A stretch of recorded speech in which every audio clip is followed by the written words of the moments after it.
Hey everyone, welcome back to my channel.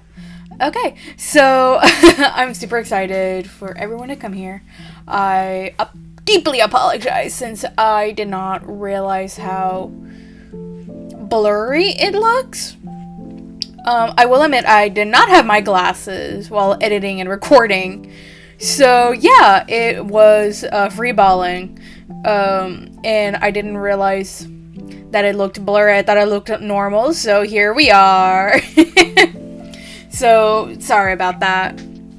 So this is Unbirthday. This is by Liz Bradwell? Braswell. I always feel like I'm mispronouncing authors' names. That's one of my weaknesses, I would say. If I ever have to go to a job offer and they're like, what's one of your biggest weaknesses? I would say pronouncing authors' last names for some reason. But yeah, this is part of the Twisted series. And I'm very excited since this is for Alice in Wonderland. Depending on when I record this or when I post this is what I read during February. So this is what I read immediately after reading the original Alice in Wonderland and Through the Looking Glass in February, so I'm excited.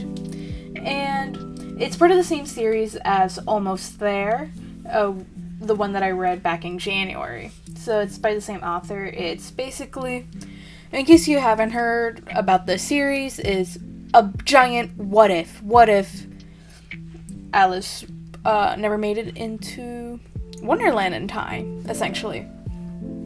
And I read this during the 18th to the 28th, so I finished this in the latter half of February. And it was kind of cool. I tried to make this color palette more or less, kind of a lot of darkish bright greens, like earthy greens, and a lot of red. It's not very well showed up on camera, but I kind of used a little bit of peach just to give it a little bit of texture, I believe. Yeah. And it was very beautiful reading this because it's set in London, Victorian, I believe. Let me double check. More or less, a little bit after the Victorian period. And Alice is now a young lady. And it's just kind of how her family in the beginning just kind of deals with post-Wonderland of her childhood. How she has whimsy, now she has wonder. And how do you channel all of that into photography? So she gains the love of photography based on her aunt, which, for my recollection, it's an original character or like briefly mentioned in Lewis Carroll's original story. So there's a lot of original characters within this world. And it deals with a lot of, a little bit of imperialism and immigration, but also how a little bit of the white savior trope coming in, but also the political climate, and it was really interesting to read that during February. And how her world parallels, like London parallels Wonderland, and how Wonderland is paralleling London. And this is how Alice deals with how she has grown up, but at the same time, she is still very childish in, for example, her temper, or the fact that certain things don't come as easier to her. Or she's straight up, like how children are straight up, like, I don't want to do this. And I love that about her. So this book is 512 pages long, and so far it's one of the longest pages that I read. Yeah, longest books that I've read. Actually, yeah, that I read so far in the year. This is, let me just double check. 1, 2, 3, 4, 5, 6. Yeah, this is the 6th book that I read this year, so I'm very excited. I've actually been reading more this year. And some of my favorite quotes that I'm writing right now is, "The monocle," her aunt said, shaking her finger at it. "I love it. A monocle on a girl. Absolutely subverting the whole masculine dandy. Just, oh my, you may start a trend. I wonder if I have another one." Which is in chapter 4. And which is still early in the book, so... Oh, before I forget, there's this character called Mary Ann, which, if you've seen the original Alice in Wonderland Disney movie or read the book, she is mentioned but not seen or heard much.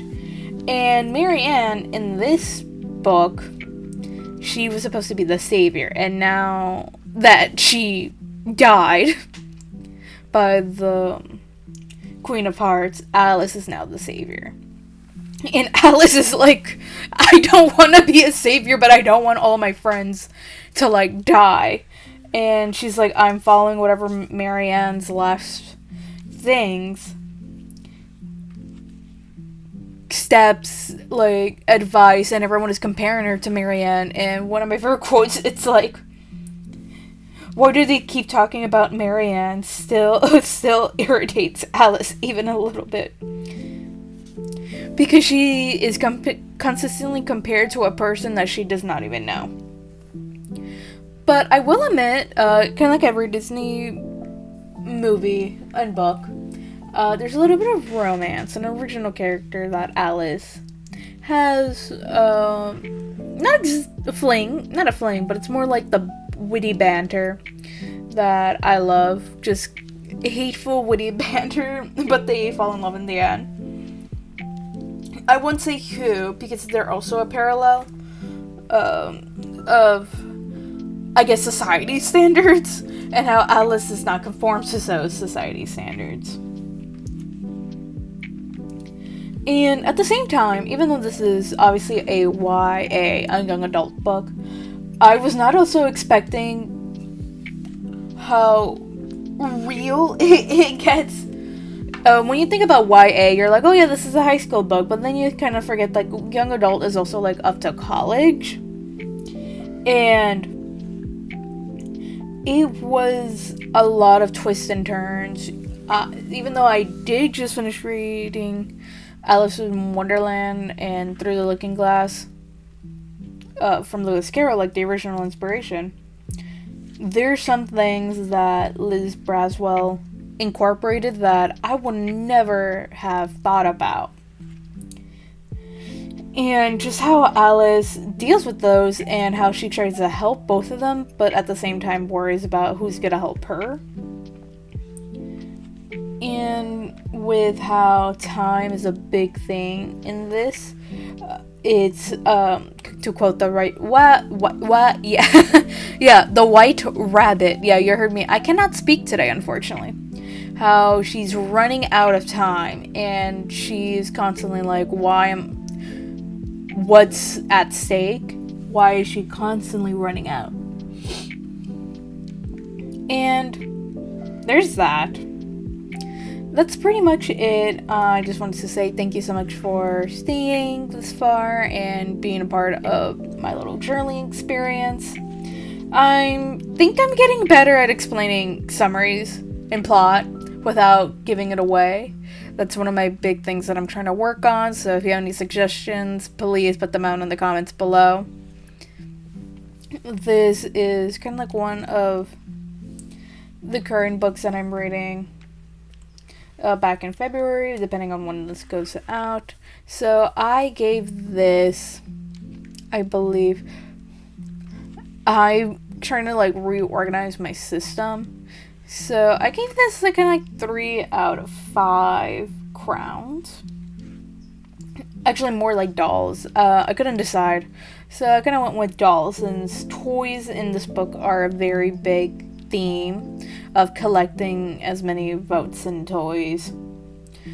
Because if the the Queen of Hearts has all the toys, or the most toys, then she is the winner of a game. But you don't not know what the game is until Alice gets in there and realizes the game is basically everyone ends. So there's that. It's a Disney movie. She wins at the end. But do you want to know how? I recommend reading this. Thank you so much, and don't forget to like and subscribe, and leave a comment down below. Goodbye!